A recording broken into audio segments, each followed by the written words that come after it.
Welcome to the NES Club December update, the Christmas update maybe. I'm here joined by Jay, of course. Jay? Hey Rob, how you doing, buddy? Doing well, looking forward to our meetup in a week's time. Of course, we got a promo event in Hamilton on Sunday, December 15th where Oh, we visit the Super 1-Up games. What are you thinking about that event? I'm excited. Met those guys at Sid's game night and super cool dudes, really knowledgeable. I'm looking forward to checking out their store, man, for sure.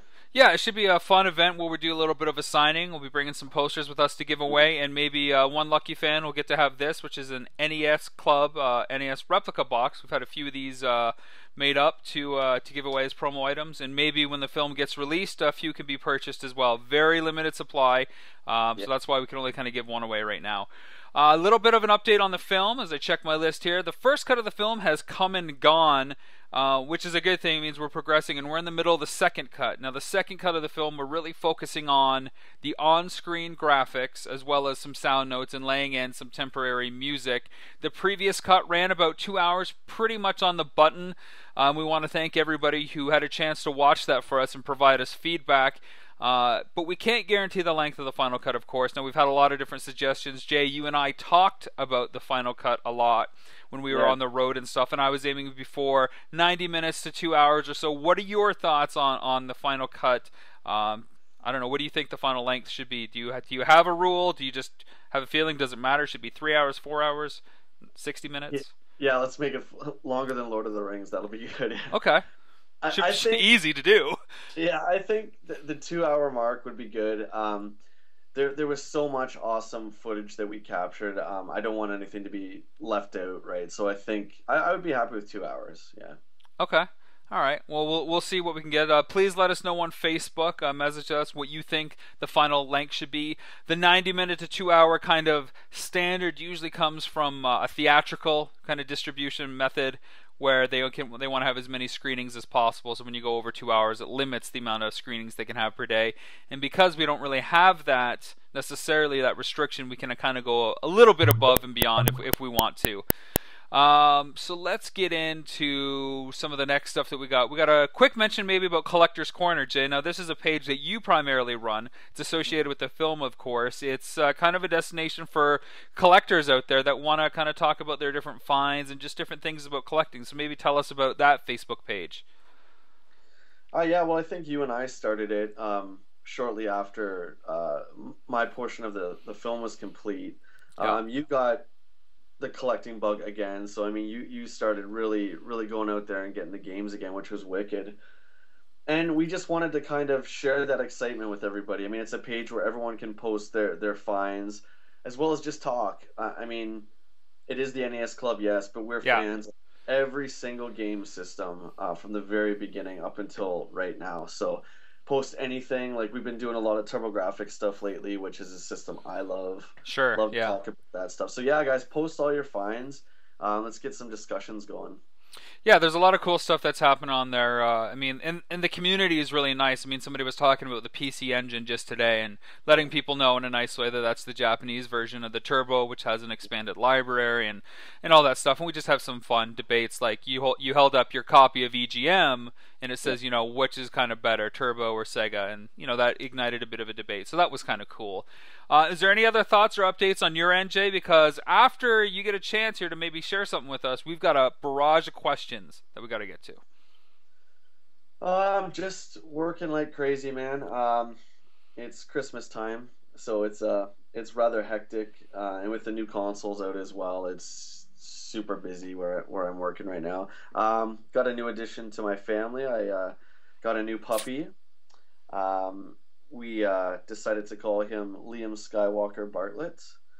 So that I'm very excited. As I'm sure everyone who has me on Facebook is probably getting sick. I treat him like he's a little baby. I put like 20 pictures every day of him, but I don't have possession, so I'm really looking forward to getting him in January. So that's about it for here, man. Yeah. Okay, sounds good. So this update is basically coming to you guys courtesy of a UK, a European-based site called Retro Game Geeks. They reached out to us to see if they could kind of get us some press and exposure in Europe, where the NES wasn't as big as, say, some of the Sega properties or even the PC Engine out there. So we said, yeah, sure, we'll let you guys kind of host the update exclusively for a bit, and they're going to do a nice article, so I'm told. And they've submitted this big kind of list of questions for us, which is kind of cool. So Awesome. bear Awesome. with us if some of them retread some ground. We're trying to expand the audience of the film a bit, and they've got some questions for us. So we'll just jump right into it, Jay. The first question is, how did you guys meet? When did you guys first meet, and how did that come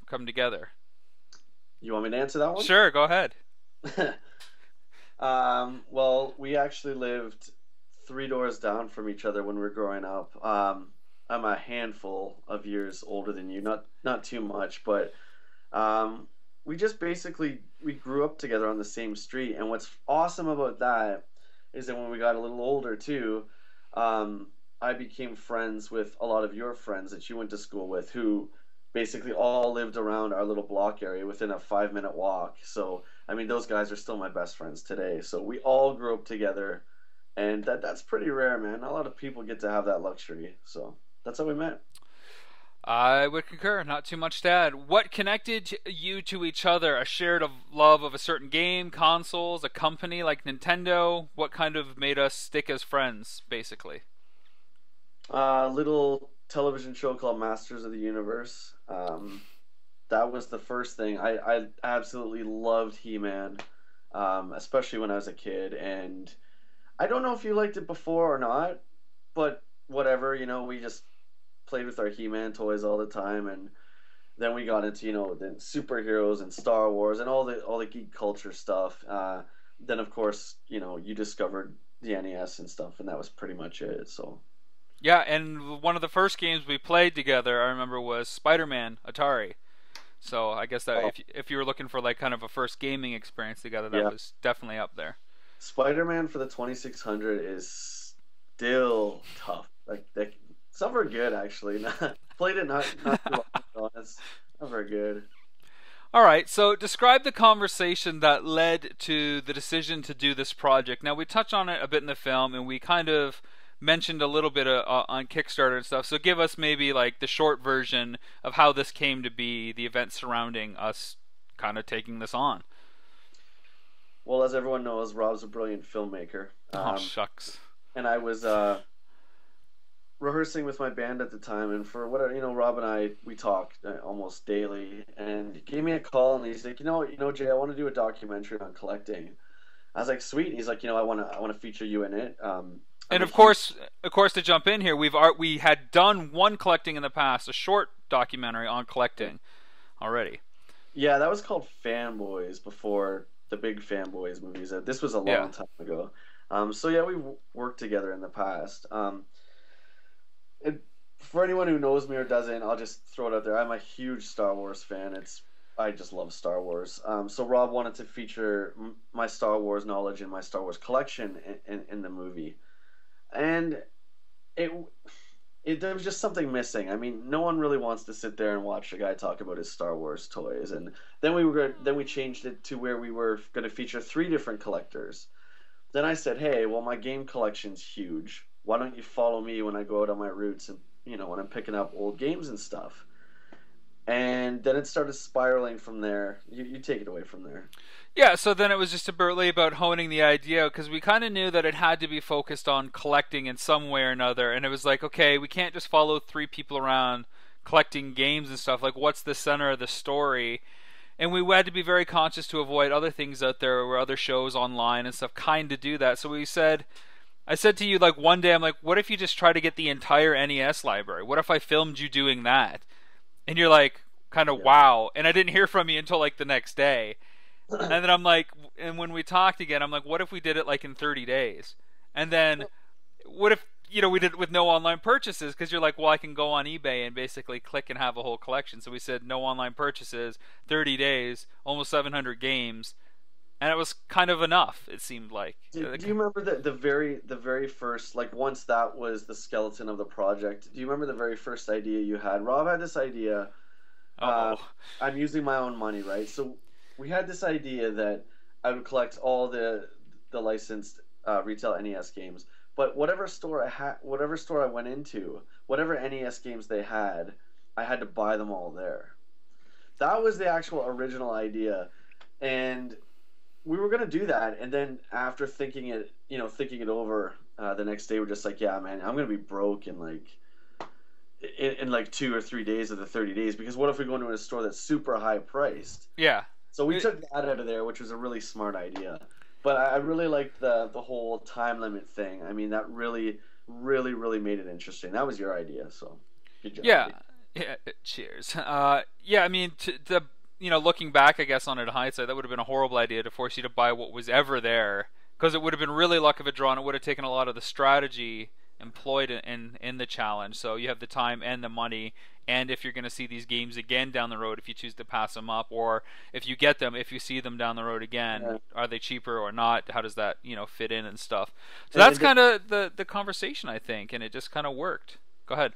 yeah, no, I was just gonna say, and then you threw into, you're like, you have to get every first party Nintendo peripheral, right? So you're like, oh, you got to get an NES Max, you have to get a Zapper, you have to get Rob the Robot. Yeah. And just kind of, it started to get big for no reason, so we trimmed all that fat, which I'm really glad Yeah. we did too. So there's no point in Although one thing that did emerge in a similar vein is we came up with little challenges along the way that when you found certain games, yeah. they triggered different things.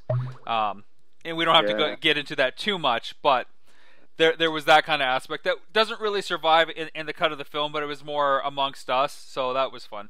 That said, in the current cut of the film, it does feature a lot of those, so at least there's kind of a nice shout out to people who have been following and know about that stuff. That's awesome. Right So on. that's cool. Take us through the Kickstarter campaign, the risks, rewards, the highs, lows, and the final outcome. It's probably going to be very different for you and I to talk about this, but let's hear what you think about the Kickstarter campaign and that whole experience. Well, Tell us. I remember we kept the project really hush from a lot of people. I don't know why. Just you just didn't want too many questions at first, and you called me and you're like, "All right, the page is gonna go live." And as soon as it did, man, my phone exploded. Yours, of course, did. All these questions, and I mean, for me, it was just, I was so excited to do this that I of course I'm thinking, oh God, what if we don't make the goal? Because you're like, if we don't make the goal, we can't do it. So Yeah. that was a really hard month. That was another hard 30 days, right? Where we're sitting there like, are we gonna make the budget or not? So your end, I'm sure, is more interesting because you're sitting there watching the numbers all the time, right? It is that brutal. It's like you see every pledge come in, and with smartphones today, it's like every time there's a pledge, boom, you're getting it on your phone, so you can never really escape the campaign for 1 second, which is good. Running a Kickstarter campaign or any crowdfunding campaign, as people will tell you, is like having a second time job, because and launching the page should be the last thing you do, because you've really got to have a whole thing kind of set up ahead of time. Like, you got to let people know that this is happening. You've got to have, your day 1 to 30 plan. Are you going to announce all the perks at first? Are you going to slowly roll them out? It was just incredibly taxing because, like you said, if we didn't get the funds, we couldn't make the film. Kickstarter didn't supply us with all the funds to make the film, but it was going to be a big enough portion that if we didn't have it, it wouldn't have been worth it to do the film on a smaller budget, because we were already worried about the money that we had on the road when we were shooting. I think the biggest high is there was about 3 days where we got huge jumps. Day one was always big because we got a lot of interest from complete strangers. Day one. Was Darren? Darren was number one, right? He was either number one or one of the very first few. Yeah. We're talking about Darren at Warp Zone, who owns a Cheers, store in Columbus. That was like one of the first people that we didn't know that reached out and like put his faith behind it. And then there was a lot of people like that the last few days before we hit our goal that were like, kind of working with us, not negotiating, but like, hey man, can I do this and stuff like that. And, we kind of made up a bunch of perks for them because they couldn't jump to the next level to really help us, and they wanted to do more than they could. And so we kind of let them come in there, even in the middle somewhere, kind of give them a little bit more incentive to go to the next phase, which really helped us near the end. It was just completely stressful.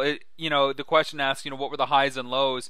And that's exactly what the project was. It was nothing but highs and lows because you average out your money. Say you're looking for $100,000 and you've got 100 days to do it. You have to average $1,000 a day, and when you don't hit that, it's really like depressing. It's like, oh man, how are we gonna make this up? How are we gonna make this up? And then when you're over a day, it's like great, but you still got a long way to go. So it's Yeah, I stressful. remember the hardest part for me was the middle, and I don't think the middle was necessarily the middle in the campaign either. I meant the middle dollar amount when we hit the middle. When we finally got over that hump, I'm like, okay, here we go, and it got pretty slow there for a few days, and we were just like, oh crap, like. Yeah. But And then friends the were there, so they supported us, and so many people that we didn't know supported us, which is just amazing. Yeah, and the other low came after the Kickstarter campaign. And this is more like a tip to everybody else. People will pledge on Kickstarter and then their credit cards will be charged at the end, and not everybody will have the funds suddenly. So Yeah. you can get shortchanged after that point. Now that won't negate the success of the project, but the amount of money that you actually get can be shorter than what the actual total reflects. And that unfortunately happened to us with a good chunk of money that we could have used. That said, we had some other people come in and help make up the difference here and there so that the film wouldn't suffer. But just more of a tip to everybody out there, just remember, you got to deduct the cost of the perks, in our case, Blu-rays and other media that we're sending out, and that some people, for legitimate reasons, might not be able to support the project despite their best efforts. So, And I will also throw in there too that I don't know if anyone watching knows this, but it's a pretty big deal with Kickstarter. If you don't reach that goal that you set, you get nothing. So it's like all or nothing. So yeah, it's all or nothing, and that's yeah, the best and the worst. Because I mean, other sites like Indiegogo, it's you get to keep whatever you make, less a certain percentage. If you hit your goal, it's a smaller percentage, but it's kind of less incentive for people to kind of donate unless the idea is that good. It's like, yeah, you know what, this is good. There's a guarantee I'm going to get this, so I'm going to contribute. With Kickstarter, the stakes are a bit higher that if people don't contribute, they won't get it. So that sometimes gets them to donate a little bit more. Um, the next question, Jay, is why the NES? Obviously, the guy who's asking the question knows, but for everybody else there who's never heard of the NES, why would we focus, I guess, the film around the NES console specifically? And we've talked about this a number of times, but again, for the audience out there, why does the NES work? It makes so much sense. Why would it be hard to do with any other system, I suppose? you could argue this, and I'm sure people will. But the Nintendo Entertainment System is arguably the most important game console in history. It's one of the few game consoles that you can play as a video game fan. You're not looking for the highest graphics or the best graphics. You just put in a game and it's fun. And the library of games on the NES is so diverse. There's so many weird, quirky games, and there's so many legendary franchises that were spawned from that system. We talked about, we love the Genesis. That's one of our Sure. favorite platforms as well. And the Genesis, Super Nintendo era, and the TurboGrafx. It was a great era, but it wasn't the same because Nintendo resurrected the industry from the dead. I mean, they did. There's no denying that. That's video game history right there. And of course, us growing up with it, I mean, that was the system we played the most. So there's the nostalgia part of that as well. But I've said it a million times, and I'll say it again. Without Super Mario, there'd be none of this. So. Yeah, I mean, that's definitely the game side of it, why the NES. For me, the NES created a community that wasn't there before. Coming from the Golden Age coin op stuff, you had this community where certain people kind of went to the arcade and hung out and played games. When the NES came in, it kind of revitalized that home market, and as some of our participants say, that gaming culture that didn't have anywhere to go with the demise of the arcade found a new home, Yeah. and it bred a different kind of community, a community where you got to experience the game one on one with the system and your family, and then that community got to go even further when you went to school or you got to meet up with people and you're like, hey, did you find the secret warp zone, or hey, did you hit that brick in the wall, and stuff like that. So it created two different kinds of intimacy with the game and the culture, and it just exploded because it wasn't about, oh, you weren't there at the arcade at 7 o'clock at night necessarily and you missed that. Well, now you had a chance to play these games all the time in your house, and that kind of fed the legend and the myth, and it created a different kind of group that gaming hadn't really seen up to that point. So it really shaped society and the culture in no other way that no other system has done since then, even though everybody's trying to recreate that. I think also to touch on that, there was such a different satisfaction when you played NES. I'm not talking about PC gaming when I make this statement, but Sure. it was one of the first consoles where developers were making endings for the game. Yeah, there was a sense of narrative. There was a storyline for the first time, like It, a large story. yeah, it was a different sense of satisfaction in the old the arcade era. Beating your own high score was, that was like you were the man. If you could beat your high score, your skill level went up, which was great. But in the NES, in Super Mario Brothers, when you finish that, I Oh mean, yeah. it's the same satisfaction but different because you completed it. You can get up and walk away. You know what I mean? And it's just that was one of the Yeah, first systems to do that. and So, I don't want it to come across like we don't have respect for the arcade era at all, because that couldn't oh, be further from the truth. But I really feel that the NES titles, and a lot of them were arcade ports. I mean, the black box games were essentially kind of arcade ports, or at least a lot of them were. But they had the high score stuff. You can play Mario as a high score kind of thing if you want, but they also had a huge sense of narrative that took you through imaginative lands and opened up an entire like realm and world that we hadn't seen before, and really introduced us to a new way of telling stories. And I mean, you look at games today, there's so much emphasis on story, maybe too much with the use of cinematics and cutscenes, and a lot yeah. of those devices like Ninja Gaiden used, they kind of found their beginnings on the NES. The next question is, what feelings and emotions went through yours and Jay's mind on the first day of filming? And also, did doing this film put a strain at any point on your friendship? If so, how? So we'll tackle the first part, I guess. What feelings and emotions went through you and Jay on the first day of filming?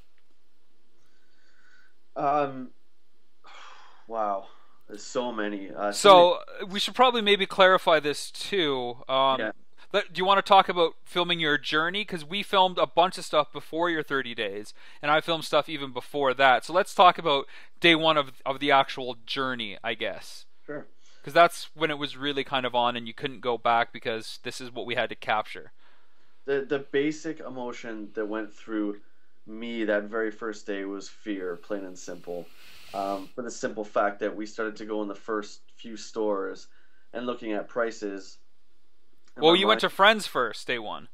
the Friends, that's right, yeah, which was awesome. But when we got into the retail stores, it was scary because my mind's computing the funds that I had saved for this compared to the prices. And I mean, it's not spoiling anything. The first few stores we went to, it had a bunch of common stuff. So I'm just like, geez, what happens when we get when we get to Bonk's Adventure or when we get to Panic Restaurant or something really rare like that? Like, am I gonna have enough money for this? That was the primary emotion that was running through me was fear. I was petrified, man, to be honest. Yeah.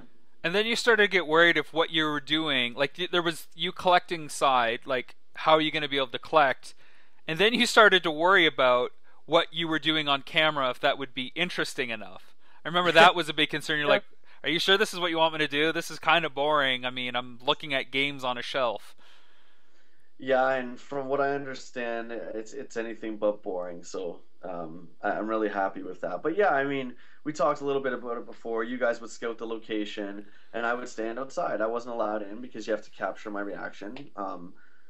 And then the crew's in there, and I walk in, and it's 90% of the time dead quiet. So I Because we walk had to in, have them turn the music off for legal yeah, reasons. And yeah, dead quiet, and so I felt a little intimidated at times. Everyone's watching, and I got used to it pretty quick. But yeah, it's yeah, I good. think I think day one for me, it wasn't fear. It was just like, and the same thing happened when I rolled cameras for the first time at Comic-Con, I suppose, it was just like daunting. I was starting this huge thing, and I'm the kind of guy that always finishes what they start. And I just knew there was this monumental mountain that I had to climb. And it was just like baby steps, and I couldn't possibly let anything kind of derail me or push me back. So when like interviews and stuff pre your 30-day journey were like get like sidelines and stuff, it was really stressful that I had to get those rescheduled because I was in Canada for a short period shooting the film, and I live in Las Vegas. So once I left there, I couldn't redo anything. It was like I had one shot so many times, and when we talk about your first day of the 30, it's like I gotta make sure that I have the right footage to tell the story, and I gotta cover what that story is.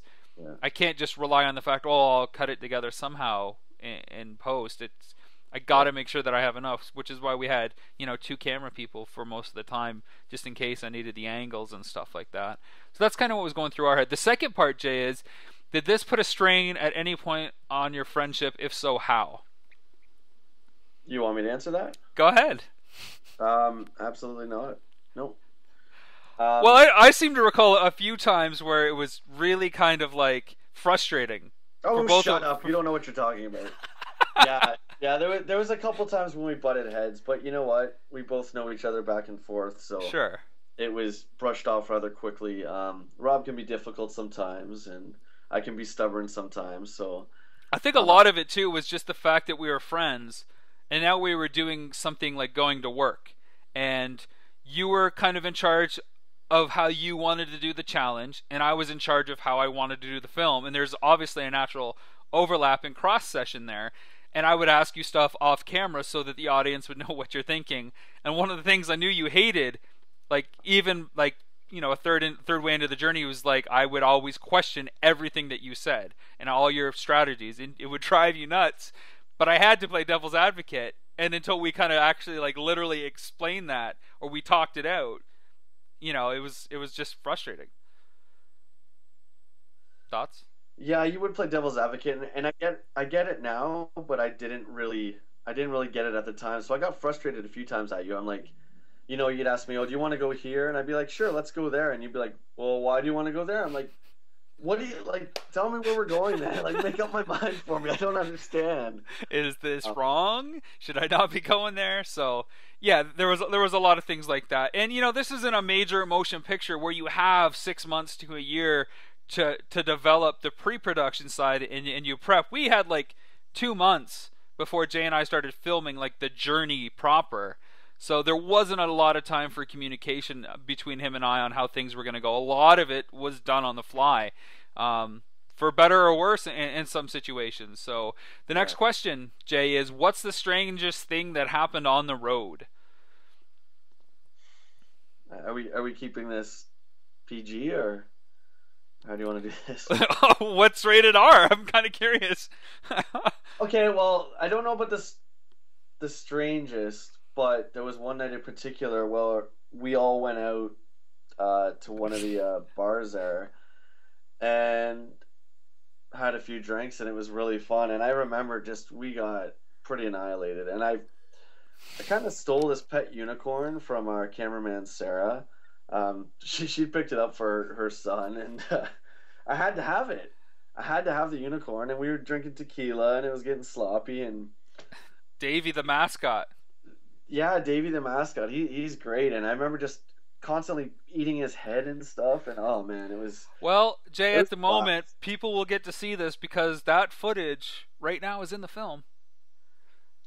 I don't know if it'll survive, but it's a nice little cutaway, so we'll see. If not, look for it on a bonus feature, hopefully. The strangest thing that not really strange, just kind of funny that it happened, and I was like the least panicked, is when we ran out of gas leaving Houston on our way to Oklahoma City on one of the last days. Oh, I gotta revise my answer. Again, without getting into what we found and stuff like that. We met up with our good buddy Ben Gold, and he knew these people that had some NES games for sale. So I just met Ben. You just met Ben.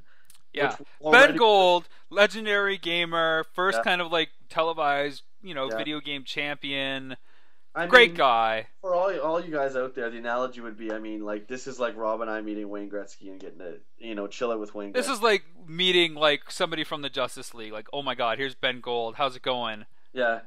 So we meet Ben, and then 5 seconds later we have to go into this house where he kind of knew these people, and they had all these NES games, and they were just weird, man.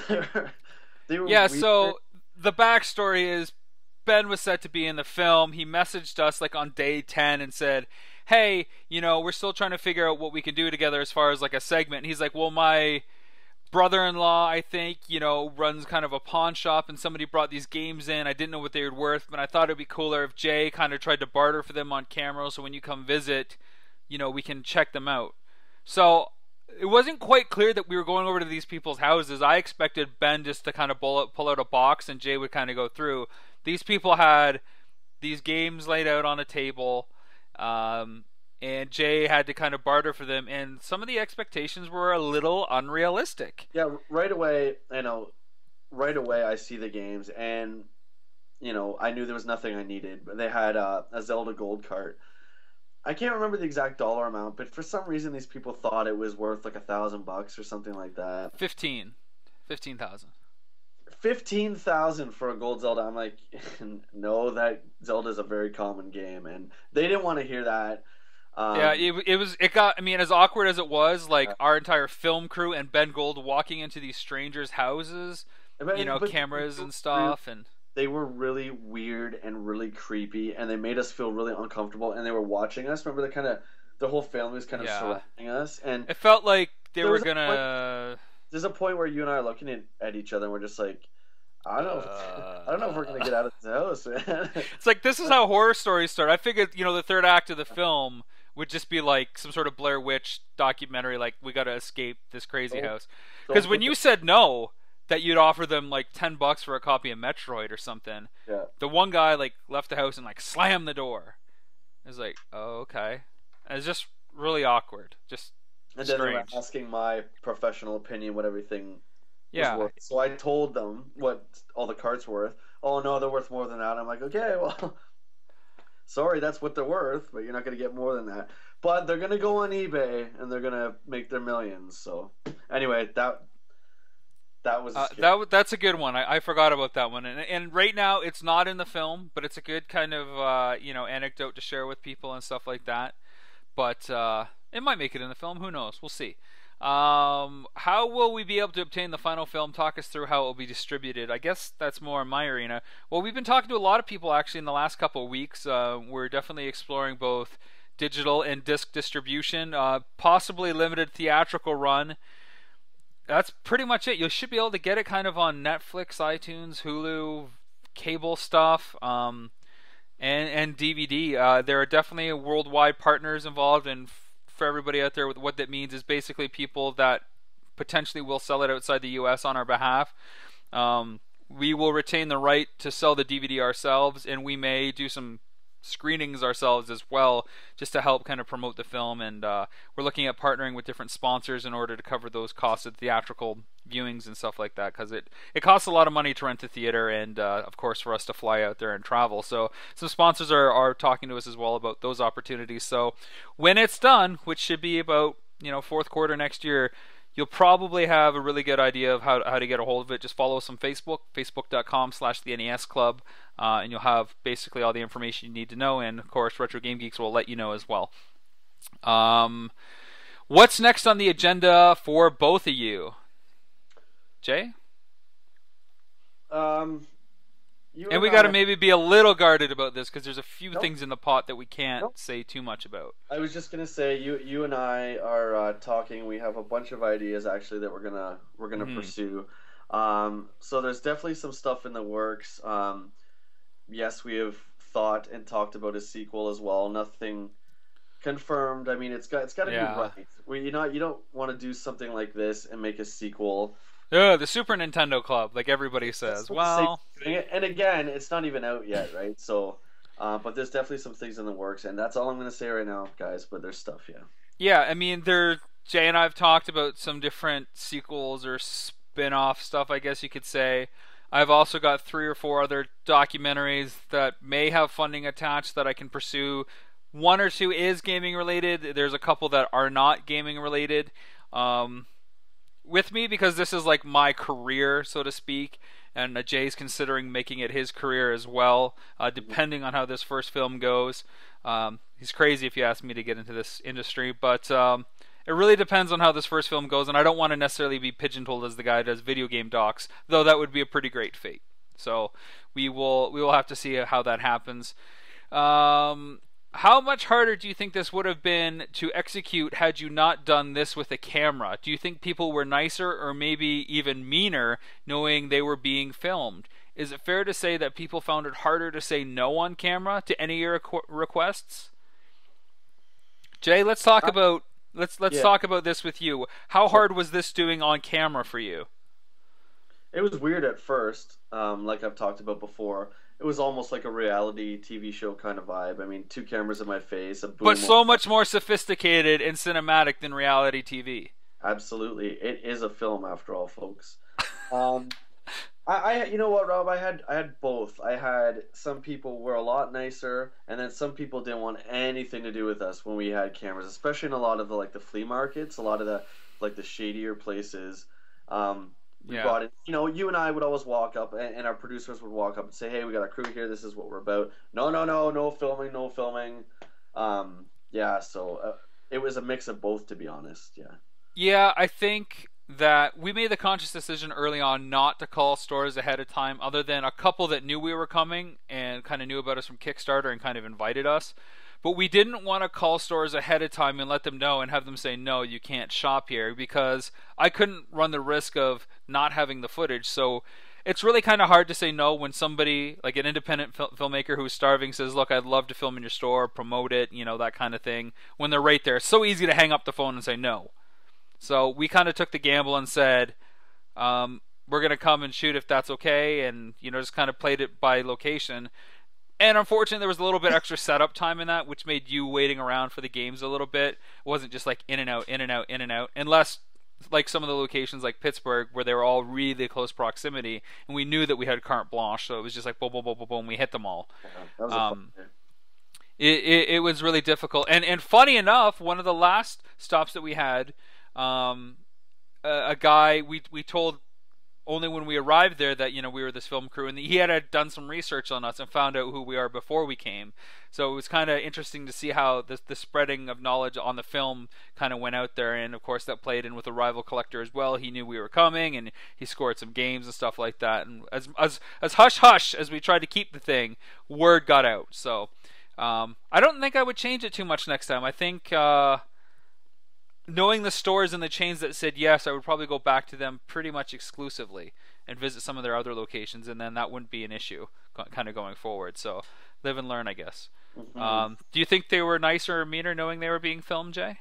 Well, like I said, I think it was definitely a mixture A of both. mix. Sometimes they were nice, because the camera's in their face and they don't want to look bad, but Sure. we didn't want it to be about that, right? So, And I should also say that the big thing that we stress from day one is we don't want it to be about the value of the games. Your budget remains hidden. We talk about it in the film as you've spent X percent or X yeah, percent is remaining. So I have done my absolute best to cut out all the different price references in the film. There are a few in there, but it's not so much that you're referencing the price; it's you're referencing the impact that it has on your quest. So I well, think there's like I three also references. I also think that was a smart decision on your part because, like you said, that would really date it. Yeah, Um, Again, let's talk about Bonk's Adventure. What it's worth today, 10 years from now, it might be worth sure. $5. Who Yeah, knows? So and that's one thing we're always worried about dating the film. yeah. Um, all right. So the next question, if at all possible, how much did all this cost? If that's info you don't want to share, that's totally fine. I don't think we need to share it for those answers that we just Uh, kind of said. I will say, the only thing is, I wish Rob did give me a bit more time because, like I said, Sure. I did use my own funds. So if I had a few more months, I think it would have been a little bit better for me stress wise. But I mean, But I think it was good because I mean you had 2 months to save, and I think if you would have had like say double the budget, it wouldn't the purchases you made would not have impacted you the way that they did.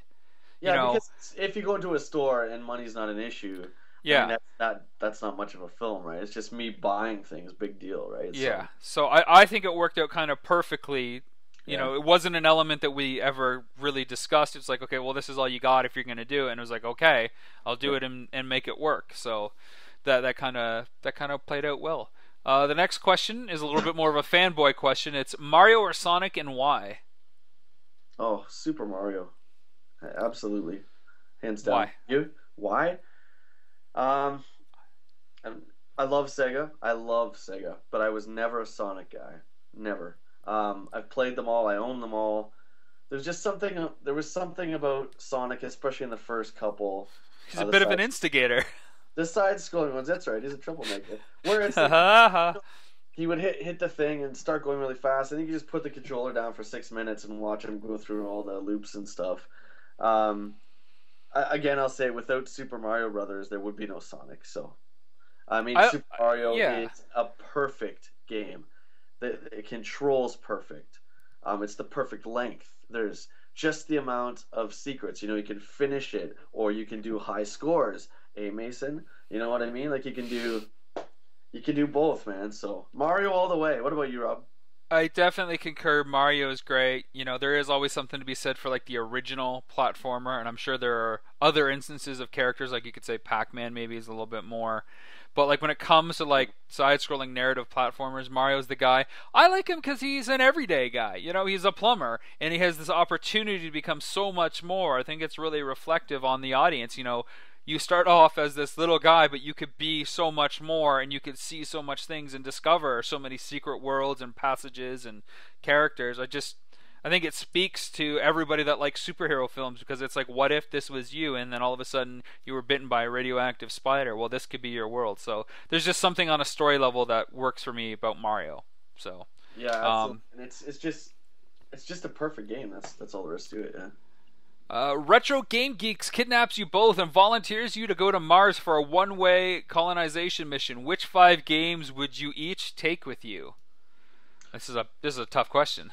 Hey, this is one that, like, just any NES games, or are we talking about all time? I Let's make it easy and say all time. Oh man, Or would it be easier to say NES? You pick. no, I'm gonna say of all time because NES.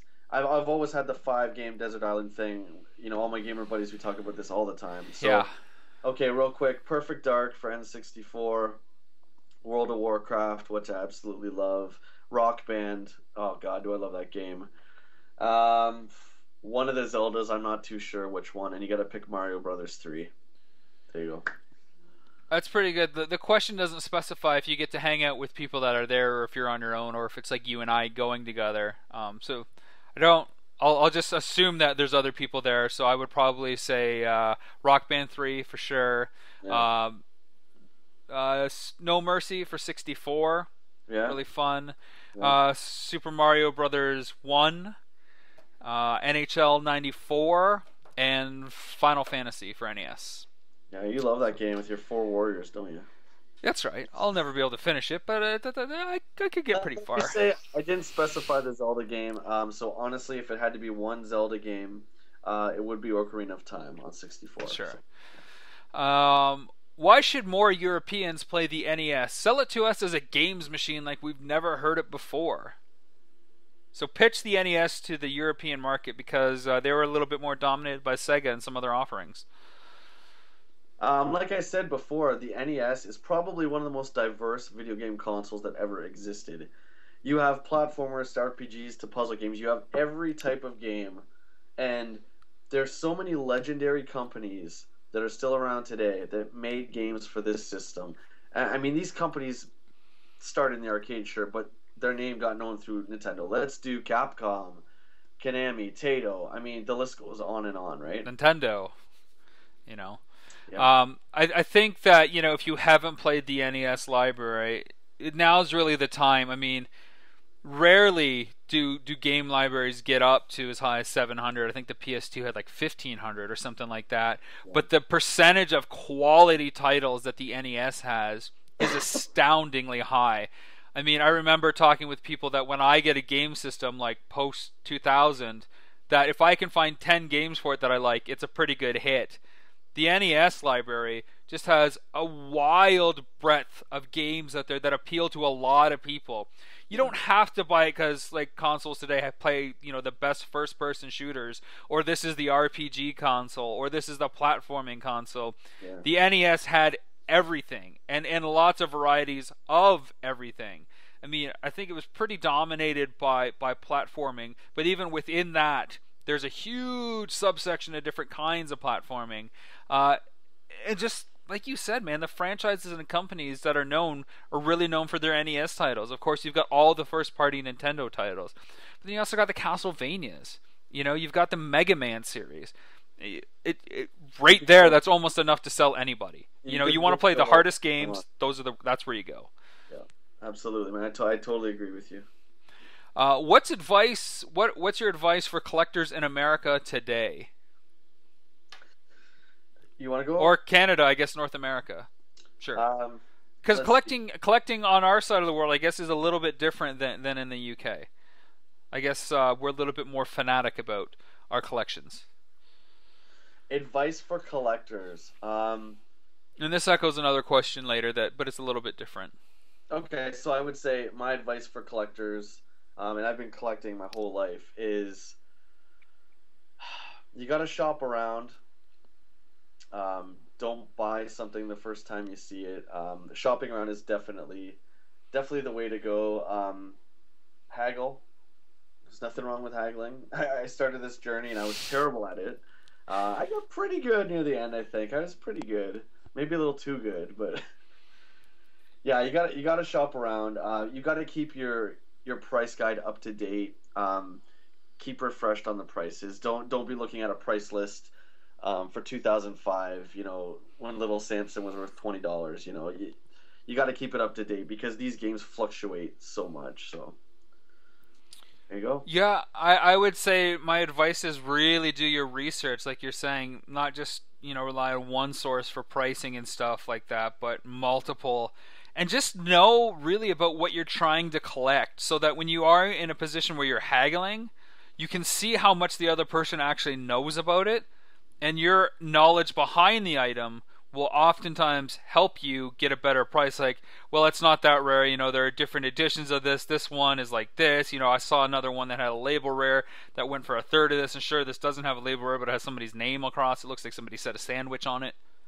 So, just really know the product. And as much as collecting is a game, as Jay, you talk about, it's a game in itself. Never lose fact of what you're collecting and why that piece is worth what it is and why you need it in your collection more than anything. And there's usually always a reason. The last question they want us to answer, Jay, is how has this film changed your lives? And I gotta kind of censor you on this one because part of the thrust of the film is seeing not only you acquire the films, but how going through this feat transforms you from day 1 to day 30. So I'm going to censor you a little bit, but if you've got something really small to share, then go ahead. Otherwise, I'll cut it out when people see a really strange cut. All I can say is it's definitely changed me, and that's very vague, I know, and that's all I'll say. So I like it. That's safe. How has it changed me? I've gotten a lot more into games. Jay mentioned the collecting bug came back to bite me. Games. You were always into games. You got back. Yeah. Got back into them. I had to make a decision early on when I was in film school to keep playing World of Warcraft or carry on with making movies. Made movies instead. During the process of the film, I had to sell my He-Man, my Masters of the Universe collection to help pay for the film. And then once the film kind of wrapped up principal photography, I got back with my day jobs and stuff like that, making other videos for other people. The money started coming back in, and I was able to kind of start a new collection on NES and other video games. So that definitely changed me. Much more of a game player and collector than I have been in recent years. So it's refreshing to kind of enjoy that universe again with a different perspective now that I'm making a movie about something else that I love. Yeah. Jay, there are a few questions from people online outside of Retro Game Geeks that we can get to. Some of them cross the same territory. Sure, what are your thoughts? What are your thoughts, Jay, on the latest generation of consoles? Who wins? You mentioned the console releases at the top of this, but who wins in your opinion on the latest generation of consoles? Are we talking PS4, Wii U, Xbox One? Who wins? Whatever you want to talk. I mean, I don't know if you want to throw who the 3DS in there or that sure. You can throw a 3DS in there. You can throw a Vita in there. That's cool. You can throw iPhones in there. I think who wins is simple. The video game community. agreed. We win. I've never been one to favor one over the other too much. I mean, there's companies I prefer to others, but Rob, Sure. you and I are in the same boat. We've always collected everything. We've always played everything. I don't put all my eggs in one basket, right? So, I will say I do have all the new systems. I think the Xbox One and the Wow. PS4.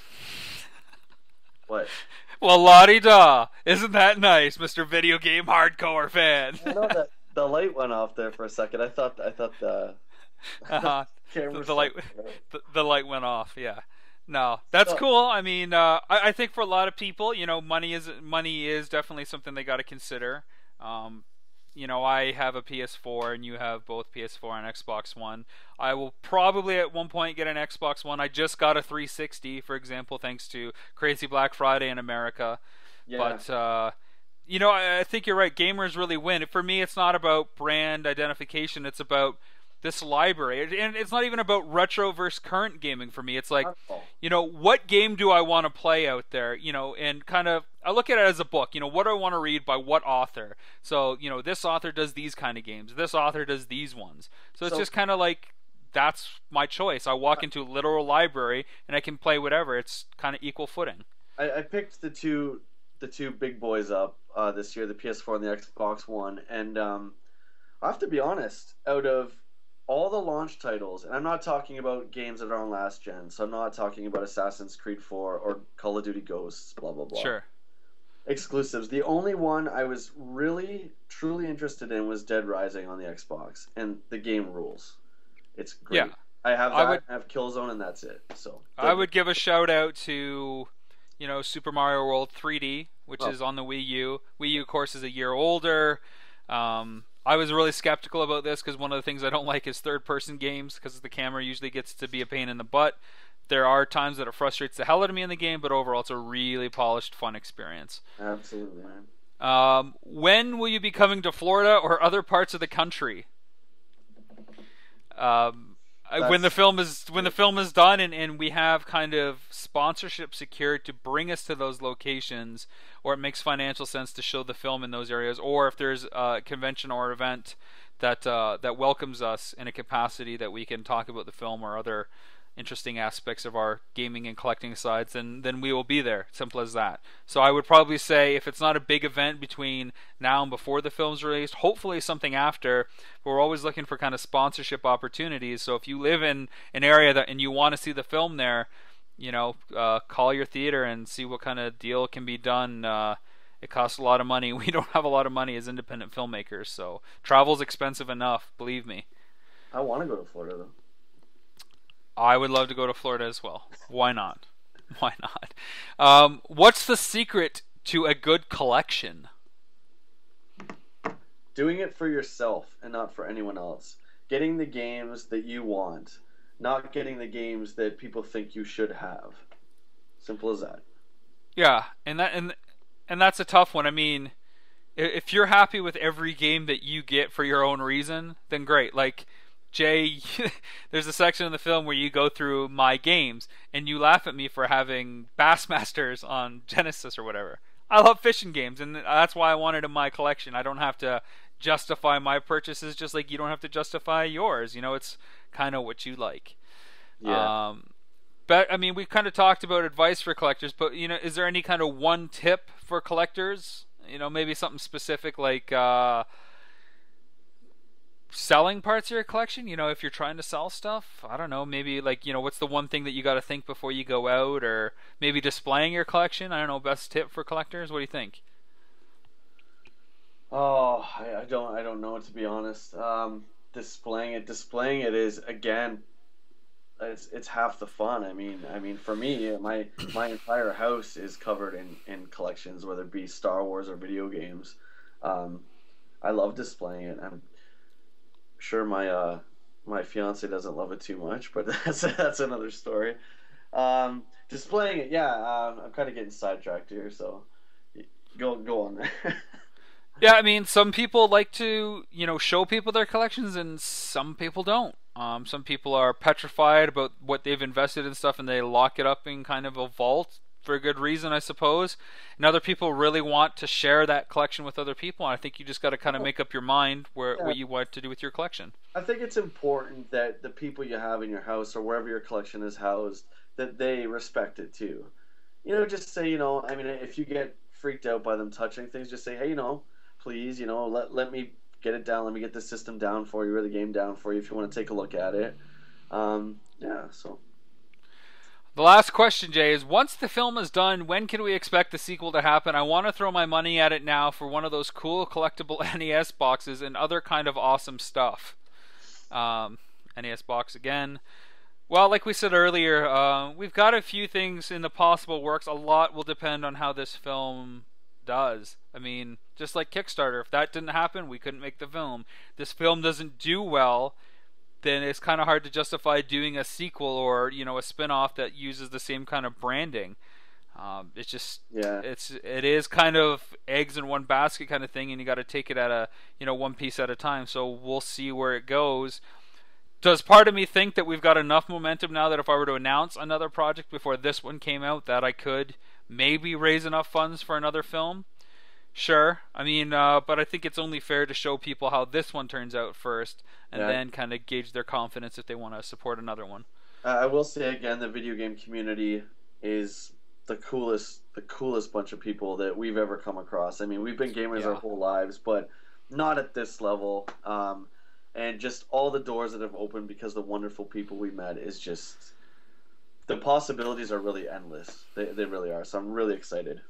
Yeah, and I think one of the most touching things that we saw this week is our good buddy Mason Kramer, who you kind of gave a little wink to earlier. He's announced that he's going for the Super Mario Brothers 3 world record, I believe, on December 27th. And he said he was kind of inspired by us in our visit to kind of do that because we're obviously big fans of Mario 3. People consider it maybe the best NES game out there, so You know that, it's sorry to cut you off there, Rob. This is pretty cool, and I want to talk about this a little bit because we were at VGX, and when we were talking to him, we told him, he's like, what game should I do? We both said Mario 3. You're Mario gonna go 3. do Mario 3. He's like, oh, all right, all right.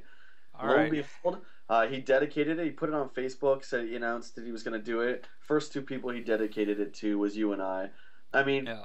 for a gamer of that caliber to do something like that with arguably our favorite game of all time, it's incredible, man. Like, cheers, Mason. It's gonna be awesome. I can't wait. Yeah, to see and it. I remember him saying, "Oh, it's going to take a couple years to do it." And I said, "Hey, that's cool, man. Whatever you can do." Yeah. Now he's going to do it like in less than like 5 months. So, and he's going after the one man. He can't die. He plans on it being 6 to 8 hours long. He's going to play every stage and take advantage of all the different programming defects. But one guy, he's got one guy to get over like 5 million points or something. So That's incredible, man. Incredible. that's awesome. Yeah. That kind of wraps up the updates. I mean, that was like 21 questions and a lot of side trips to other kind of informational tidbits. That's kind of it for me. That was a lot. This is running almost an hour. So, Jay, anything else you want to sign off with? I just want to say, guys, again, I'm humbled by all the requests and messages I get daily by the game community. You guys are absolutely awesome. Cheers. Yep, it's great to hear from everybody. Don't hesitate to reach out to us on Facebook. We're looking forward to meeting some more new faces at Super 1-Up Games in Hamilton, December Yeah. 15th at noon. We will show an exclusive piece of footage from the film there and sign some posters. And like I said, give away this replica NES box, which is really, really kind of cool. And speaking of exclusive footage, we have some right now. So thanks again, and we will update you again in the new year, come January. Thanks, guys. Take care. Hi, my name is Thor Ackerland. I won the 1990 Nintendo World Championships, and I'm a member of the NES Club. What do you think of Jay's 30-day journey to get an entire NES library with no online purchases? The ultimate 8-bit road trip. Man, I think that's ridiculously epic. I've probably gone to several hundred garage sales over the last 5 years, and only ever seem to come up with like just oddball stuff that you'd never like think twice about. So I think it's going to be quite a spectacle, and it's going to be really cool to see how he pulls that out. What are your predictions for Jay? And any advice to him? Boy, I wish I was lucky enough as a hunter to have advice. The best thing I can say is just keep plugging. I mean, I know he'll be able to do it.